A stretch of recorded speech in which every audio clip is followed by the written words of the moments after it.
called it the two Ronnies or Del Boy and Rodney, but we've gone with Zsquared. That seemed the most suitable title for this particular show. And we will be talking about all manner of things on this show when there's two of us. At the moment, there's just one of us here, so I'm talking to myself and the millions of listeners all around the world who are tuning in to Ramadan Radio Wolverhampton on 87.8 FM.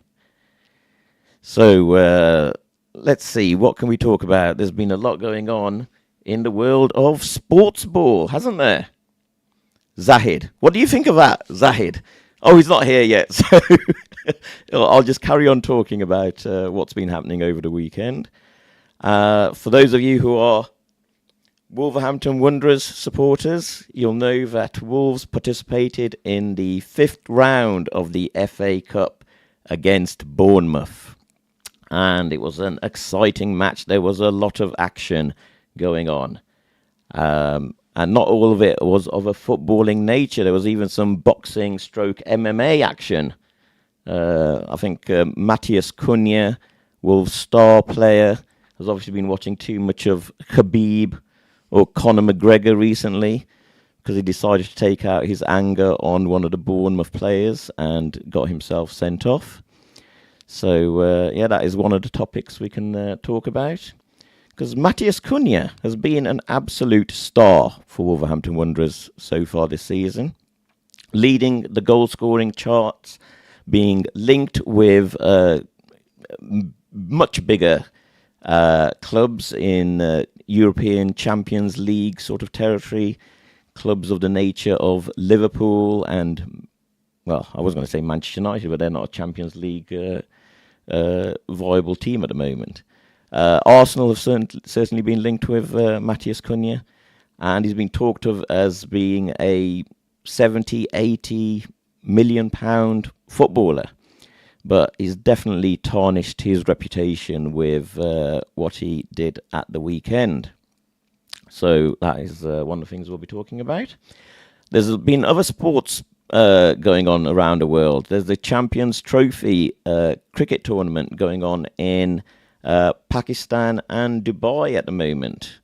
So we will be talking about that tournament as well. And if you do have comments, you can participate in our YouTube chat that is online right now. And I'll just give you the information so you can also text via WhatsApp the studio, and we can read out your comments if they are polite and not rude. So the WhatsApp text number is 07440 420 432. That number again, 07440 420 432. And the Radio Ramadan frequency is 87.8 FM. So get on that and let's have your comments if you want to make some, and we can respond to them live as we're on the air. There's obviously been a lot going on in other aspects of the world as well. We can respond to all of them, live on the fly with your very learned co-commentators here, the two Zahids. There's been almost a politician's Punch and Judy show, I'd describe it as. Everyone is, aware of what's been going on in the White House over recent days, with President Trump receiving visits from President Macron of France, Prime Minister Keir Starmer of Britain, and President Zelensky of Ukraine. And it was quite sort of peaceful meetings with Macron and Starmer. They attended the presidential meeting and they bent the knee. They were suitably respectful of the president and his office. And Prime Minister Starmer even pulled out a trump card you might say, by inviting President Trump to a state visit of the UK, an unprecedented second state visit. There's very few rulers who have been invited to visit Britain on a state visit twice, but President Trump will be one of the few to have been accorded that honour. And Keir Starmer gave President Trump a letter from King Charles, no less. And President Trump seemed to be very enamoured with the fact that he had received this letter from King Charles. Obviously, King Charles is a very busy man. He doesn't offer these invitations willy-nilly, as it were.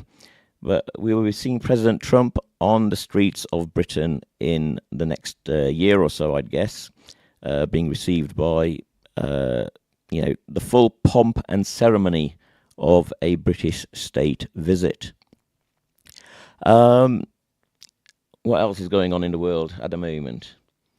Obviously, the Ukraine-Russia issue is a major thing which is on all of our minds. Prime Minister Starmer has given a statement in the House of Commons today where he has pledged even more support for the Ukrainian regime against the occupation that has been committed by the Russian regime under Vladimir Putin. Is promised, I think it's something like £2 billion worth of aid in the form of export guarantees involving UK firms providing arms and armaments to Ukraine so that they can defend themselves. And that will obviously not only help Ukraine defend themselves, but it will create jobs, job security for people working in the UK defence industry. So, some people might have differing views on that particular issue. So that is one thing that we can delve into as we go further into our show today. I don't know whether anyone here is a fan of the Oscars, but the Oscars took place overnight. And there was a lot of consternation at some of the awards given out and some of the prizes awarded to the actors and producers and directors of various Oscar-nominated shows. I think Conclave was in the running, a film about the appointing of a new pope. So that would have been of interest to people in the Catholic community as well as any sort of religious community, maybe, because it's quite an interesting procedure how the Catholic community goes about electing and confirming a new religious leader of their community. That film, Conclave, has done very well at the Oscars. There's also one which may be of interest to our brothers and sisters around the world in the Ummah at the moment, because one of the Oscar winners was a film actually co-produced by Palestinian and Israeli peace activists. That film called No Other Land. So, I've highlighted some of the 4 topics we might want to talk about, and I welcome my co-commentator today, Zahid Shah. Assalamu alaikum, how you doing, Zahid? Welcome, salam, I'm very well. Oh, mate, I'm sorry. Alvina woke me up. Oh, Punjabis nahi kehndे roza chade. You know what I mean? These things happen when you're live broadcasting. I'll tell you. How you doing, man? Alhamdulillah, I am very good. I like the top. Yeah, it's a Wolverhampton Wanderers top, as it's you nice, may be familiar with. I like that, you know. It's one of the old style Castor tops. They've obviously moved on since then, but I'm rocking it today. You know, you got to support Wolverhampton Wanderers. They're going through a very bad patch at the moment. They need all the solidarity they can get. Well, the thing is, I'm a Liverpool fan, but I also... Man, you are cruising. We are cruisy, but I love Wolves as well, and I think you've inspired me to actually get a top. You should wear your Liverpool gear next time. I'll see. I'm not as slim as yourself. You're of the vintage of who will remember the Anfield rap. Do you remember the Anfield rap? John Barnes rapping. I do. Did you see my rap? No. Alvina, did you see? We've got to hear this. We've got a live rendition of Wolverhampton's own Kendrick Lamar. I'll tell you, it was embarrassing. I was quite poor, right? You know. But listen, sorry for being late. So what did you say the plans were? So I think one of the biggest things which blew up over the weekend was the Wolves FA Cup match against Bournemouth, where a boxing MMA match broke out in the middle of a football match. Oh yeah, that's Cunha. Matthias Cunha. What a goal! He did score an absolute screamer from 30 yards, and everyone was saying, Matthias Cunha, he's the man. This is why he's touted as £100 million player. All these Galactico type clubs being linked with him now. And then he just had a moment of madness. Maybe has he been fasting? Because you get hungry when you're fasting, don't you? I don't know, but I mean, what are your thoughts? I mean, I saw that, and it wasn't great, was it? For young kids to see. It's not a good thing to see, and I mean, I'm one of Matthias Cunha's biggest fans. Same here. I like him. All the Wolves fans really love Matthias Cunha. He has 3 songs about him currently sung by the Wolves faithful. Just that is how popular this guy is. There are 3 songs dedicated to him. But even a lot of the Wolves fans are saying he's really tarnished his reputation with what he did. Because he didn't just strike out at the Bournemouth player once, but he struck out at him 3 separate times.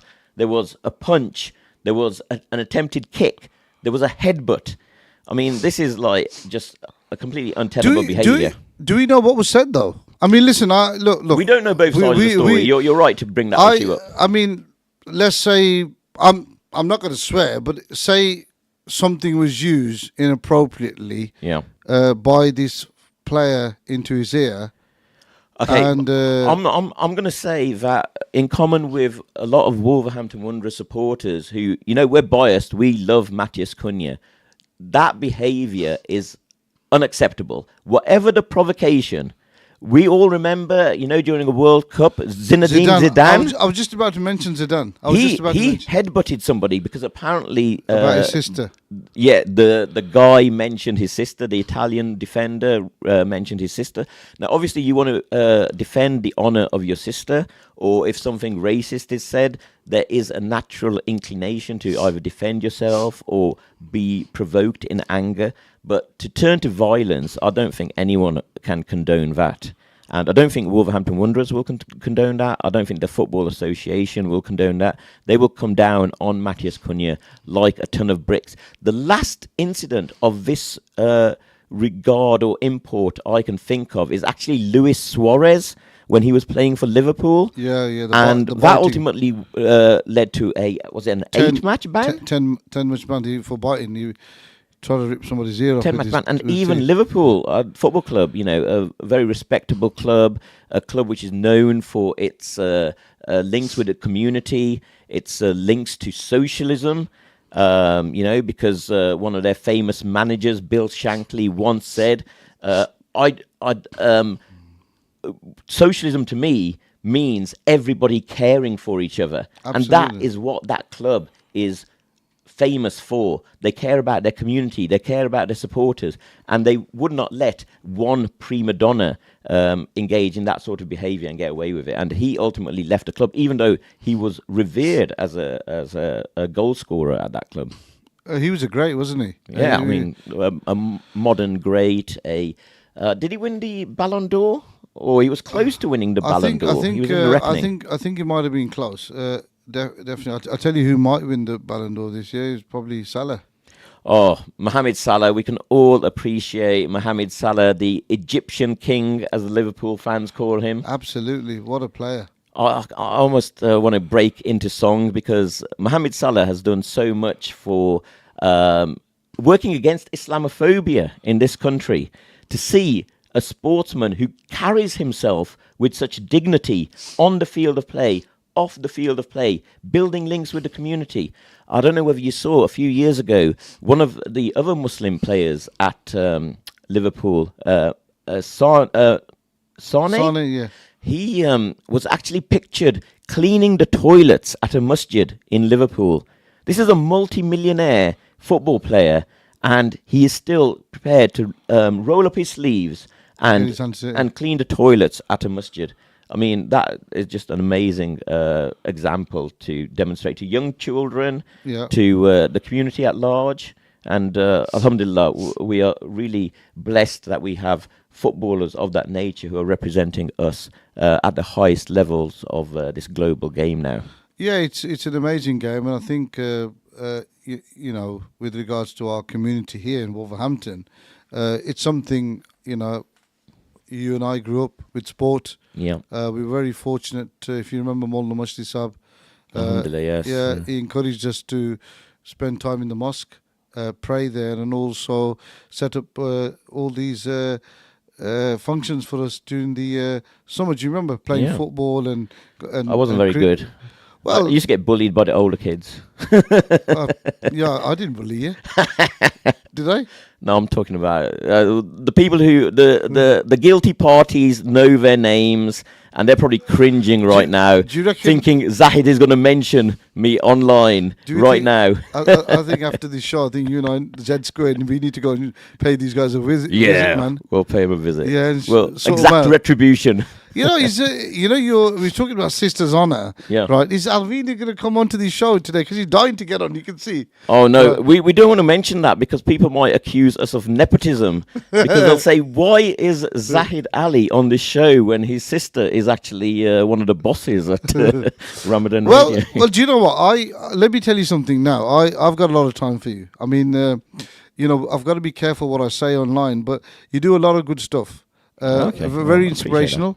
You know, you're always there to help. I mean, whenever I've asked you for help, you've always helped me, and you've helped people in my family, alhamdulillah. And also, there's a lot of good work that you do, right, that people don't see, which is for the community as well. Yeah, I should say, before my head gets too big, that, you know, we should say always that everything good is from Allah subhanahu wa ta'ala. Absolutely. And everything bad is our own failings, and we just hope that Allah subhanahu wa ta'ala will forgive us for those. So, I mean, I don't think that I deserve any praise for anything that I have done. I think that we have an exemplar in the Prophet Muhammad sallallahu alaihi wasallam throughout his life, throughout his 23-year-long mission. He gave us an example to follow. And all of us should hopefully follow in those footsteps. No, I agree with you, and I think you know. I think I actually said to Alvina, I said I want to work with Zahid, and I thought of the name Zsquared, and the you know, she was. That's why you get paid the big bucks. You come up with these great ideas. Well, the thing is I just felt that you know, over the next few weeks Today we got no guests, but we'll have some guests. Hopefully, inshallah. Yeah, we'll have a bit of a written repartee with our guests. Absolutely. And, you know, we will see if we can take this radio show to the next level. I believe we can. I mean, I've listened to things on like Talk Sport and Radio 5 Live, and I have to say, already in the 10 minutes that we've been working together, I think our standard is right up there. We could go national at least, if not international. I think we could. And you know, when I spoke to Alvina about this, because she's our boss, I knew that we'd you know, with the grace of God, we'd work well together. I mean, I'm really looking forward to it. We've got 3 weeks. I'm glad that Alvina woke me up today, right? Because I'm embarrassed myself again. But you know, we've got a lot. We can talk about a lot. I mean, you know, you look at I listen to the radio all the time because I'm always in the car and driving up and down the motorway, and I always believe that, you know, with Radio Ramadan, which is it's a magnificent initiative for our community, and it gives opportunity to people like us to get onto the radio. And I listen to these guys on the radio, and I think I can do that. Absolutely, you know? Do you know what I mean? What are your thoughts? Well, I think a lot of us, some of us are born with the gift of the gab. Some of us have the gift of the gab thrown upon us or are thrust into the spotlight. I myself have never courted publicity or wanting to get out on there on public platforms. But a few years ago, I was basically pushed into speaking at the Labour Party conference in 2018 in front of a crowd of 1,000 people. You did well. Do we have a recording of that? It's on YouTube, actually. If you search Zahid Labour Party conference. You did really well. You came across. Yeah. I tell you what, you came across as well as any of the member of parliament that were present. It's very kind of you to say that. But he did, didn't he? He did come across really well. And to be honest, I have to admit that I was coached a little bit. I had the benefit of having a professor at Oxford University, no less, actually write out a speech for me. Yeah. I didn't want to simply read out somebody else's script, so I actually came up with my own words and added some of the script from that professor at Oxford University, and it turned out into a good speech, and it was well received in the hall at the time. And so I was very grateful for that. But as I said, I wasn't expecting to speak at the conference. I was basically thrust into the limelight. I was pushed into the limelight, and alhamdulillah, it worked out fine. No, it did. But what I will say to you, while I'm getting a phone call coming through, which shouldn't be happening, is that can you just quickly tell us on the next 20 seconds what we've got coming after the advert? So I highlighted that we're going to talk. There's a major cricket tournament going on in Pakistan. There's the Ukraine-Russia thing and Trump-Zelensky Punch and Judy show. So there's a lot to talk about. No problem. We've got 6 seconds, and me and Zahid will be back together. Inshallah, see you soon.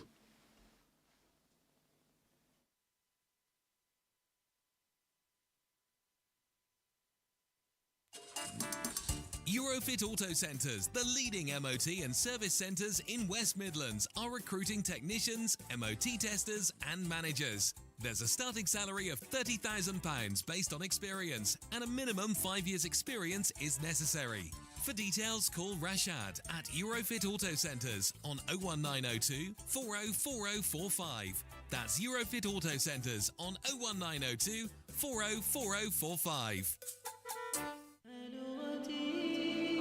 Northern Gas Heating, celebrating 24 years of reliable heating and renewable energy solutions for your home. We have unbeatable offers on gas boilers, fully installed by our professional engineers. If your business or home is paying high electricity prices, call for a free Northern Gas Heating quote for cost-effective solar PV with battery storage. Visit northerngasheating.com or call 0800 083 1000.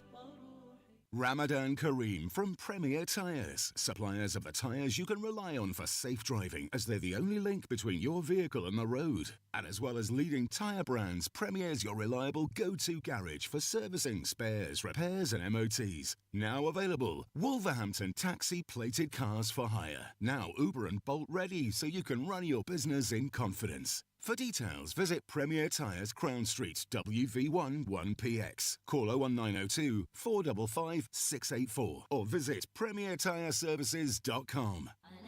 Experience the AK Windows difference. Visit our HQ at Economic House, Salisbury Street, Wolverhampton, WV3 OBG. Discover quality UPVC and aluminium windows, doors, roof lanterns, bifolding doors and composite doors in various styles. Offering glass and UPVC repairs too. With over 30 years of experience, AK Windows is your trusted choice for both trade and retail. For free quotations, call 01902 421 500 or visit akwindows.co.uk. Elevate your living with AK Windows. Precision, quality, satisfaction.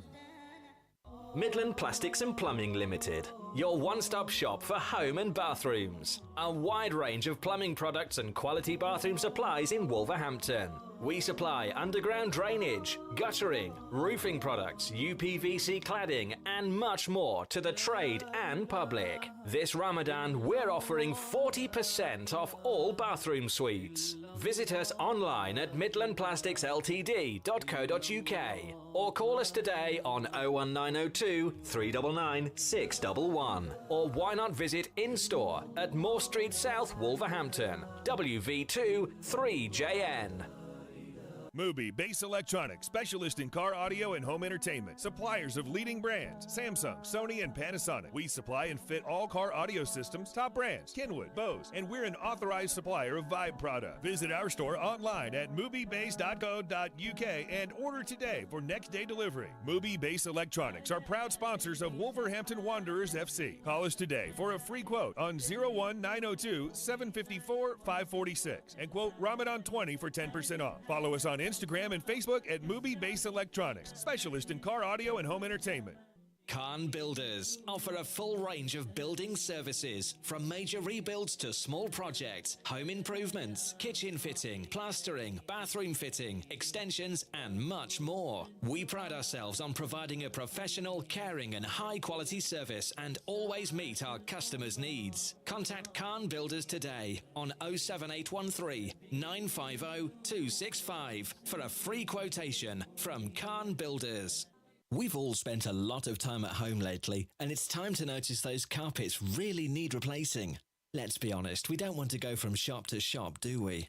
Well, Perfect Carpets can save you the time and bring perfection to your floor. Over 1,000 high-quality styles and colours. Carpets start from only £3 per square yard. Rugs from £30. There's free measurements and free quotation with exclusive trade discounts to landlords and builders. You can't get any more perfect. Make your home with Perfect Carpets, the Black Country's biggest carpet store. Call us today on 01902 428 833 or visit us at 21 to 25 Snow Hill, Wolverhampton, WV2 4AD, and quote Ramadan Radio for 5% off your next order. Quick Build Construction Limited offer a full range of building services, from major rebuilds to small projects, home improvements, kitchen fitting, plastering, bathroom fitting, extensions, and much more. We pride ourselves on providing a professional, caring, and high-quality service, and always meet our customers' needs. Contact Quick Build Construction today on 07813 950 265 for a free quotation from Quick Build Construction. Do you have a family member that's passed away and you would like someone to assist you in legal advice? Kenneth Jones Solicitors has been providing legal services for businesses and individuals since 1986. We specialise in probate, Islamic wills and family law. We also offer services in conveyancing, immigration and personal injury. Contact us today on 01902 745 773 or visit us on our website at kenneth-jones.co.uk.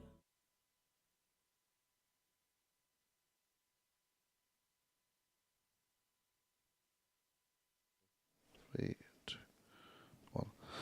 Assalamu alaikum to all the viewers from myself, Zahid, Shah, and Zahid Ali. Assalamu alaikum. Zahid, we were having a very interesting conversation a little bit earlier on. In the meanwhile, what's happened is we've had very interesting three questions that have come in on WhatsApp. Well, you say they're interesting, but let's allow the audience to be the judge of that. Actually, that's a good point. I mean, let me read the first question out. Right, I think Zahid is right. Let's see if it's interest. Hopefully, we got some taxi drivers or some budding taxi drivers. The first question is how do you feel about the recent requirement for all taxi drivers in Wolverhampton to undertake a safeguarding course, and what impact might this have on the local transport industry?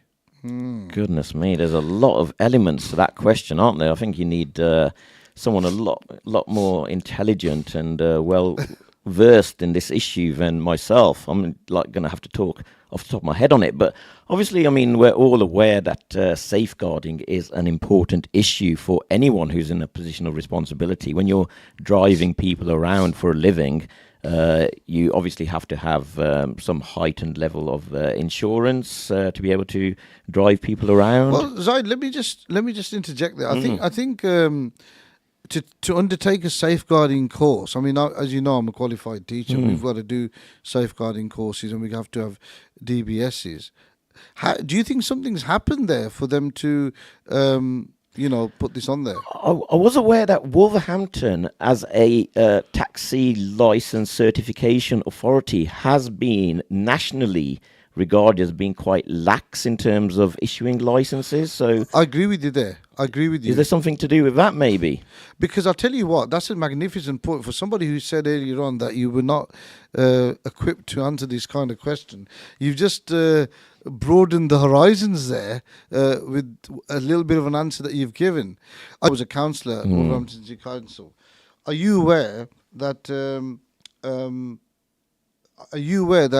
Wolverhampton, everybody comes here to get a Hackney license so they can drive in other parts of the country? I had become aware of that. There'd been a number of news stories about it, and I don't know whether the Wolverhampton Council Licensing Authority is particularly efficient at operating this system, or they're just cheap and they don't do a lot of vetting, or what is the reason that Wolverhampton seems to be the preeminent authority for issuing these licenses? It seems to be quite a weird thing going on here, and that might explain why there's this sudden need for these new safeguarding procedures. Well, I think, first of all, let's not beat around the bush here. It's money. Okay, so that's it. They're raising as the root of all evil. As what they say on the road, they're raising P, right? So I was in town about a few years ago, and a friend of mine called me and said, "Oh, I'm in Wolverhampton," and I said, "What are you doing in Wolverhampton?" And this guy lives in Blackburn, in a place called Nelson. That's about 100 miles away. Yeah, Burnley, sorry, Nelson. Yeah, well over 100 miles away. And he said, "I've come to get a taxi license." I said, "Wolverhampton?" I said, "Why couldn't you get one over there?" "Oh, no, they're very difficult to get a license in Burnley."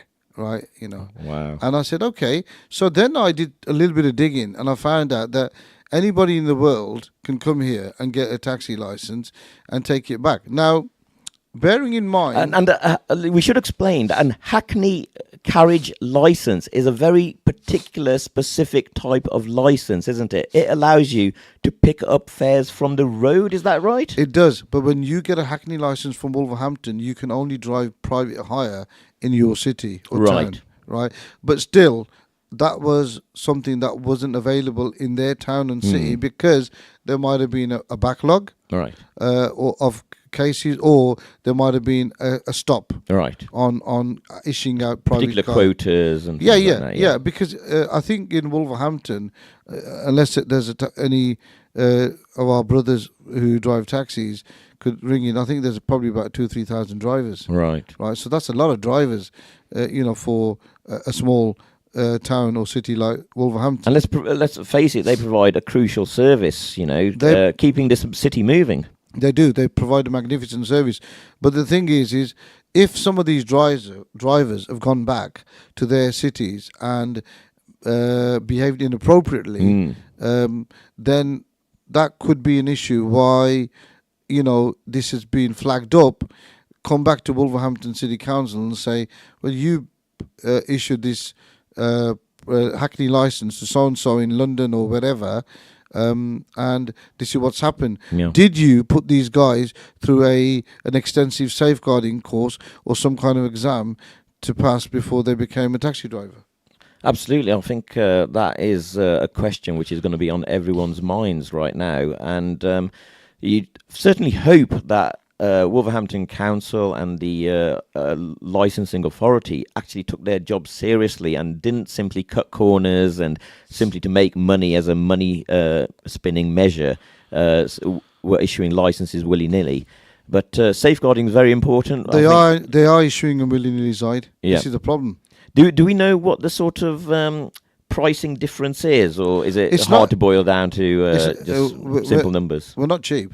Yeah. But the thing is if you can get a license and you lived right down south, let's say if you live in Suffolk or somewhere like that, or Sussex, and you can't get a license there because they're chock-a-block, you can come to Wolverhampton, pay a little bit extra, get your Hackney license and go back and Bob's your uncle, you can drive a cab, a private hire car. Yeah. No problem at all.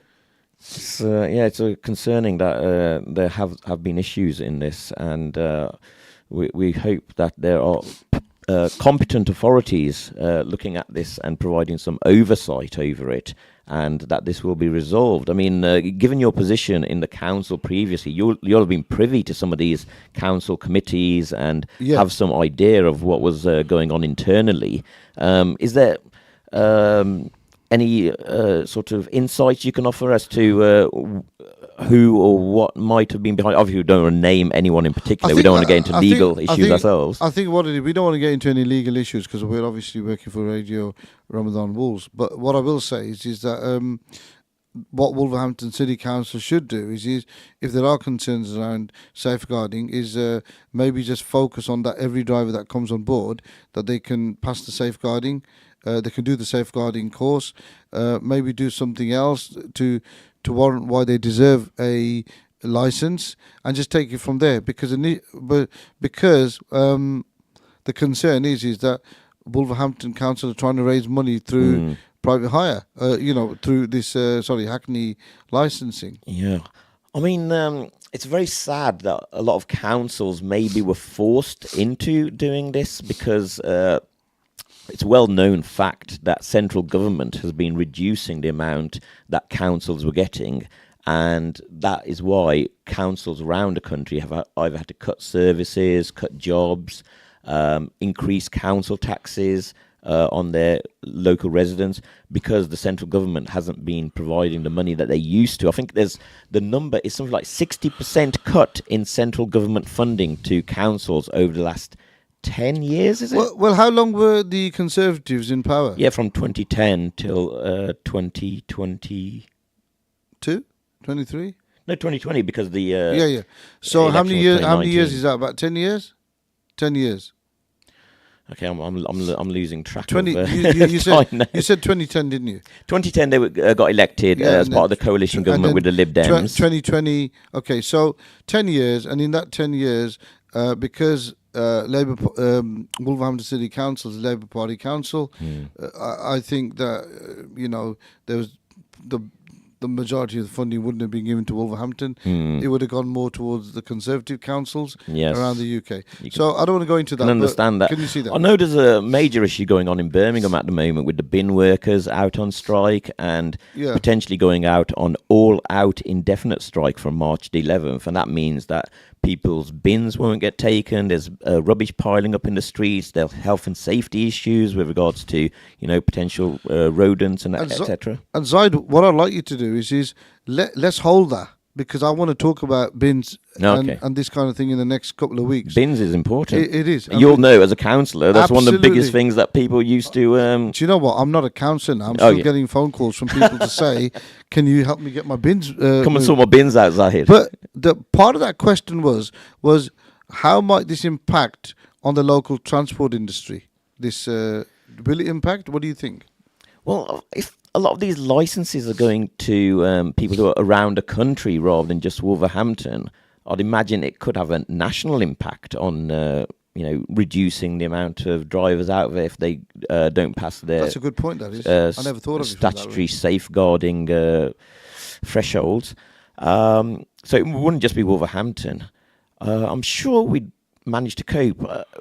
Are these licenses issued to those who drive for Bolt or Uber as well, or is that a separate licensing mechanism? You cannot drive a private hire car in any part of this country without a license from a specific I know country. Uber and Bolt and things like that, Lyft are very sort of popular nowadays, so it would impact a lot of people, because especially younger people who use things like Uber apps and things like that.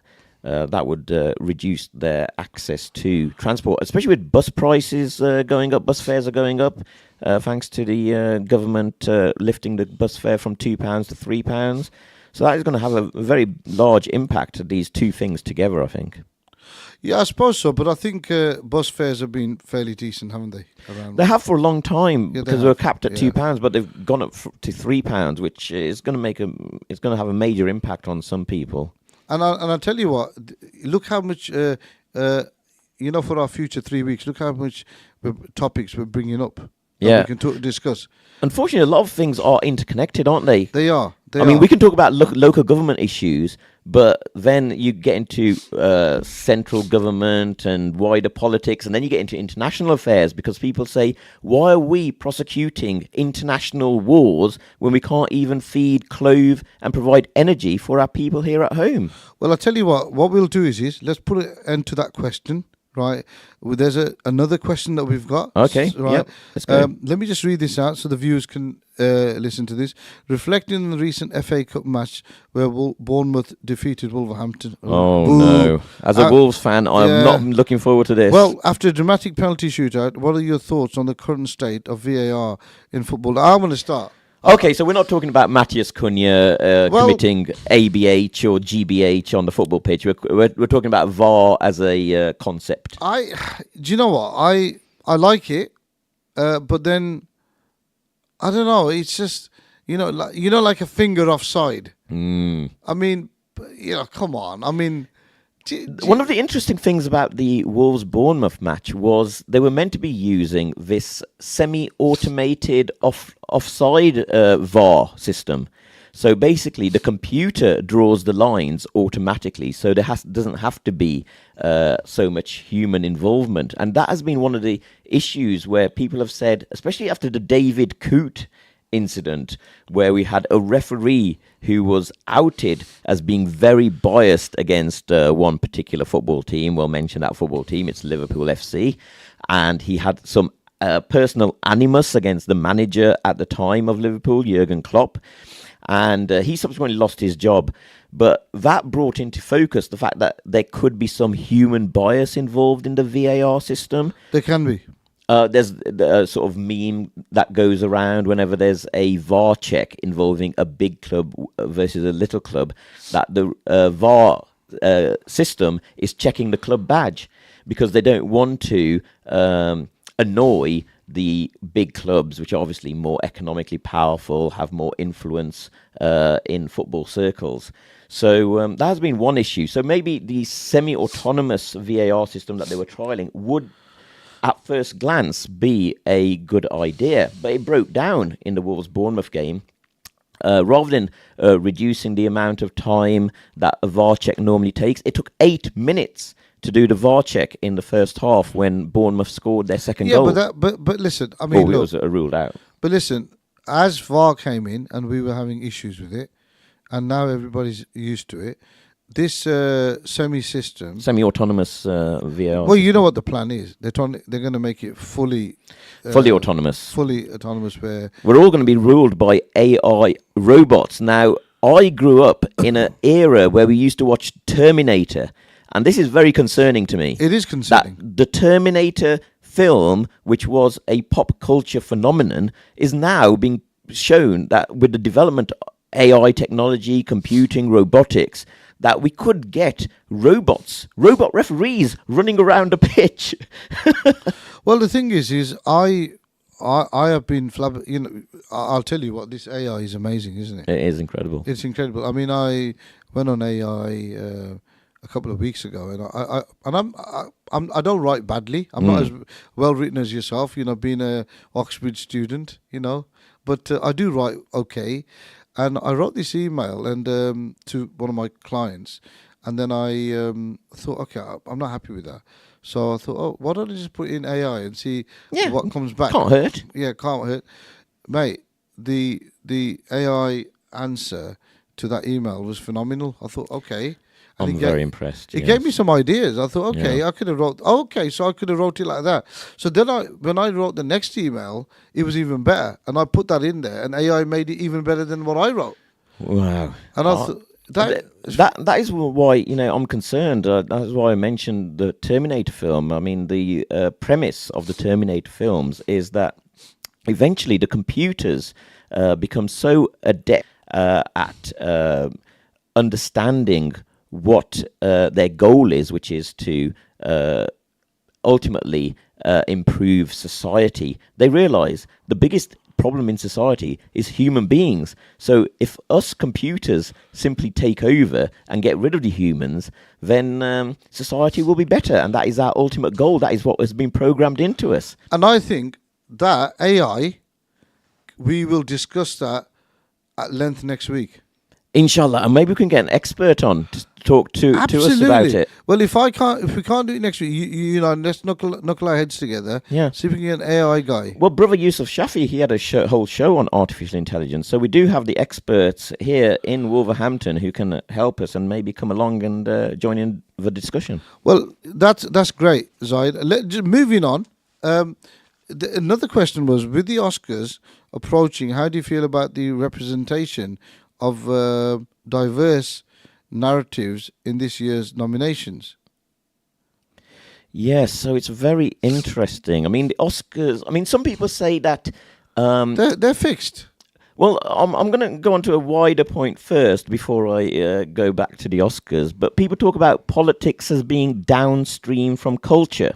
So whatever happens in the culture, and we're talking about the music, we're talking about Hollywood, we're talking about arts and poetry and film and TV and all this sort of stuff. Whatever happens in the culture, eventually it seeps down into people's minds and into politics. So that is why, you know, everybody talks about culture wars. Those culture wars happen because people in power and who want to influence things understand that if they want to achieve political change in the future, they need to impact on culture, which is upstream of politics. So it's very interesting. It brings up a lot of philosophical, political questions. Now, with regards to the Oscars, that is obviously the pinnacle of the film and movie scene award shows. It is regarded as, you know, if you get an Oscar, that is your industry saying that you have produced a film or you have acted in a film and really shone in that role. So it always sets the agenda for the year ahead. Now, at this particular Oscars, I've already mentioned, one of the films that was in the running for awards is Conclave, which is a film about how the Pope is selected after the death of the current incumbent. There is a conclave of various Catholic leaders from the church, global church, and when they have these meetings in secret, nobody actually really knows what goes on in those meetings. And the film Conclave tried to give some insight into the processes that are followed and the intrigues that go on, because obviously the Catholic Church has for a long time been a very powerful institution globally, and so much so that ultimately in this country there was the Reformation, the Protestant Reformation, where the Church of England broke away from the church in Rome, which was led by the Pope, and we had that split between the Protestant Church and the Catholic Church, starting from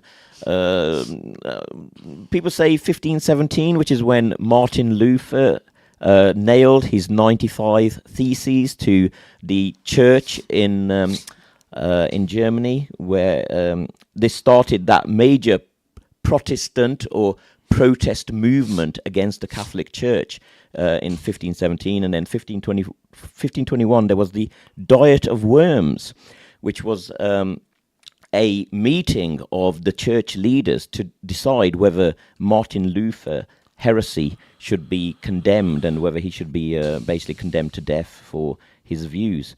But Martin Luther was a significant figure in the split between the Protestant and Catholic churches. But the Catholic Church has been for a long time a very powerful institution, very rich institution. It has. And I'm sorry, I'm interjecting. Oh, sorry. But you know, I was babbling.